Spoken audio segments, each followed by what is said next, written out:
Cek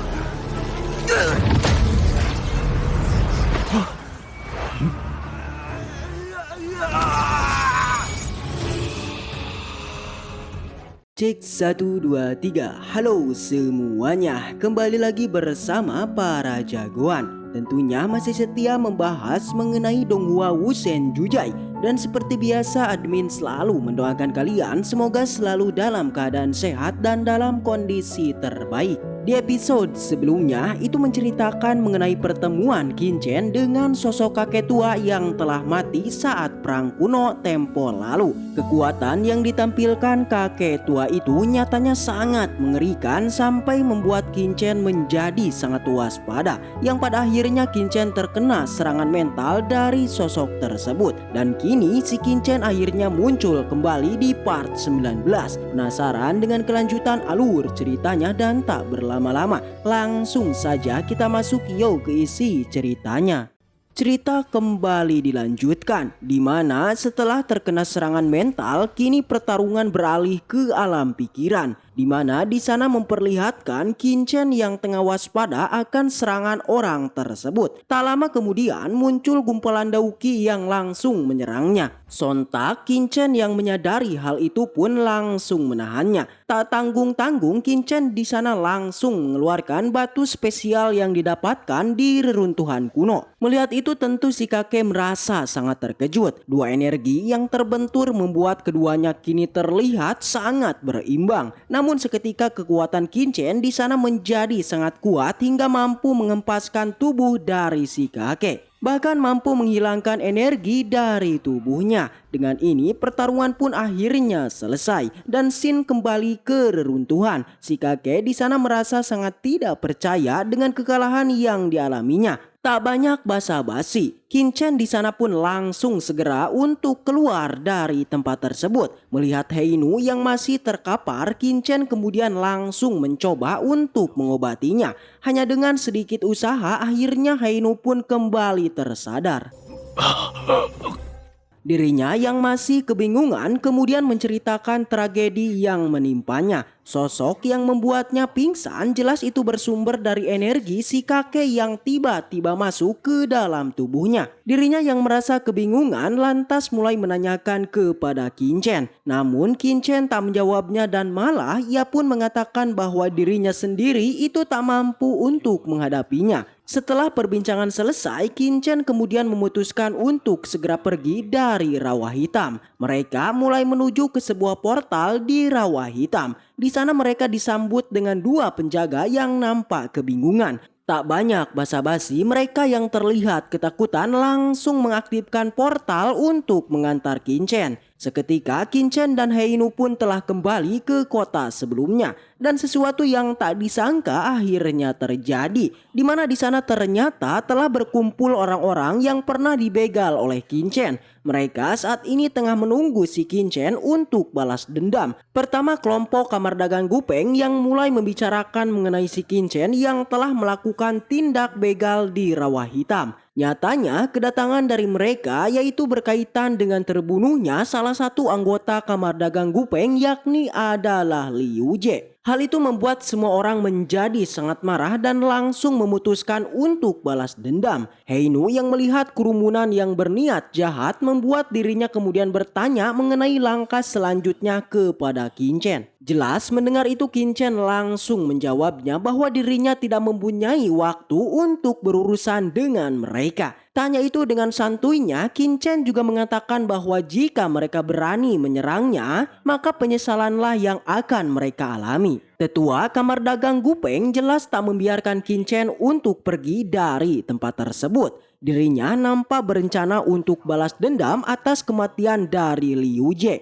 Di sana tetua kamar dagang Gupeng bahkan dengan sombongnya meminta cincin penyimpanan dari bos Qinchen. Bahkan tak hanya itu, tetua di sana juga mengancam jika tak memberikannya maka kematianlah yang akan dialami Qinchen. Mendengar itu Qinchen kemudian langsung memerintahkan kepada Heinu untuk turun tangan. Dengan cepat Heinu langsung bergerak dan langsung mengeluarkan pusaka tombak esnya. Keduanya mulai bersiap dan pertarungan pun akhirnya terjadi. Hanya dengan satu kali serangan, Tetua Kamar Dagang Gupeng langsung kebingungan. Heinu di sana juga tak tinggal diam dan langsung menambah serangannya dengan kekuatan tombak esnya. Dua energi yang terbentur membuat akhirnya tak lama Tetua Kamar Dagang Gupeng mulai terlihat kewalahan. Semua orang yang melihat pertarungan itu menjadi sangat terkejut. Ternyata hanya hitungan detik Tetua Kamar Dagang Gupeng dapat dikalahkan. Dan di saat Heinu akan mengakhirinya, tiba-tiba di sana muncul sebuah senjata yang langsung menghentikannya.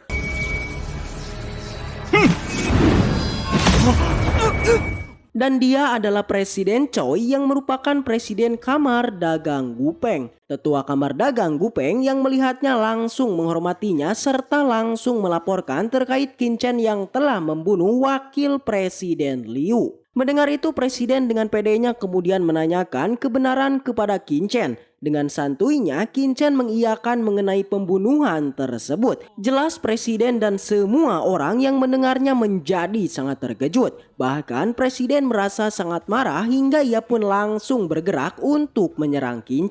Situasi yang terus memburuk, tentu tak ada pilihan lain selain melawan mereka semua. Qin dengan kekuatan mentalnya, ia pun mulai menyerang Presiden. Tak hanya itu, Qin juga meratakan semua anak buah dari Presiden. Bahkan hanya dengan satu tebasan, Tetua Kamar Dagang Gupeng dan semua anak buahnya langsung terkapar. Di sisi lain, Presiden juga terlihat sangat kesakitan dengan teknik mental Qin. Dengan itu, Qin pun kemudian menyuruh kepada Heinu untuk mengakhirinya. Setelah mendengarnya, Heinu dengan cepat langsung mengeluarkan pusaka benderanya. Perlahan, 3 anggota Kamar Dagang Gupeng mulai diserapnya.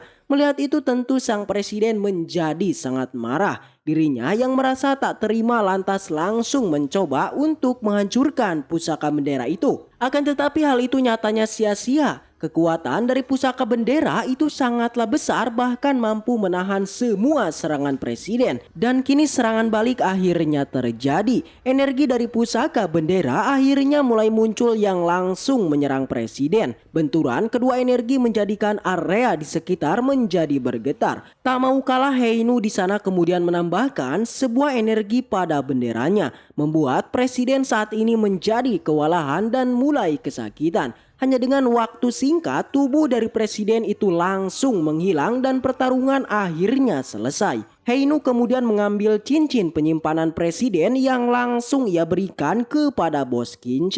Pertarungan yang sangat menakjubkan membuat semua orang menjadi menganga. Nampaknya semua orang saat ini nampak tidak percaya dengan kekalahan dari sosok presiden. Qin yang masih berada di sana kemudian mulai menantang terkait yang maju selanjutnya. Setelah apa yang terjadi, jelas semua orang langsung menunduk, bahkan saat ini tak ada yang berani untuk berkata-kata. Mereka nampaknya sangat ketakutan dengan bos Qin dan juga Heinu. Tak hanya itu, Qin di sana juga mulai mengingatkan mengenai tujuan mereka yang datang itu untuk obat mujarabnya. Namun lagi-lagi semua orang membisu, termasuk penguasa kota Moksin yang saat ini bergetar hingga ia mengatakan bahwa dirinya tak mungkin untuk mengambil sesuatu kepada bos Qin.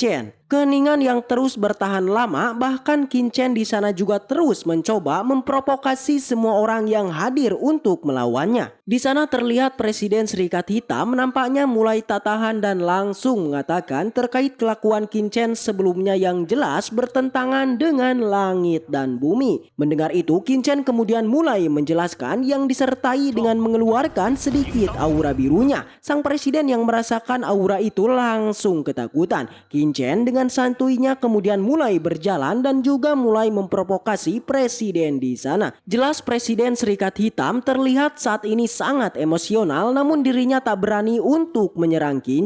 Di hadapannya, Qin juga mengatakan bahwa Presiden Serikat Hitam nyatanya tak mempunyai sebuah keberanian. Mendengar itu, Bloodline petir mulai keluar dari tangannya. Nampaknya dirinya tak tahan atas apa yang dikatakan Qin sebelumnya. Qin yang merasakan hal itu, ia pun juga mulai kembali mengingatkan kepada Presiden Serikat Hitam. Bahkan di sana ia mengatakan jika Presiden bergerak maka Qin akan meratakan semua anggota Serikat Hitam. Amarah yang terpendam membuat sosok Presiden Serikat Hitam itu menjadi ketakutan. Bahkan sebelum benar-benar melancarkan serangannya, ia terus berpikir berulang kali bahkan mengingat pertarungan Qin sebelumnya.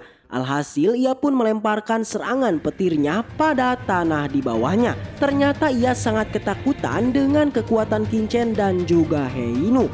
Dan cerita pun bersambung. Sekian alur cerita Wu Shen Jujai part 18. Dan jika kalian suka dengan dongeng ini, Mimin dengan senang hati pasti akan melanjutkan ke part berikutnya. So segitu aja cerita kali ini, mudah-mudahan kalian semua terhibur dengan alur cerita yang Mimin sampaikan. Dan sampai jumpa di video selanjutnya. See you next time and seperti biasa, salam para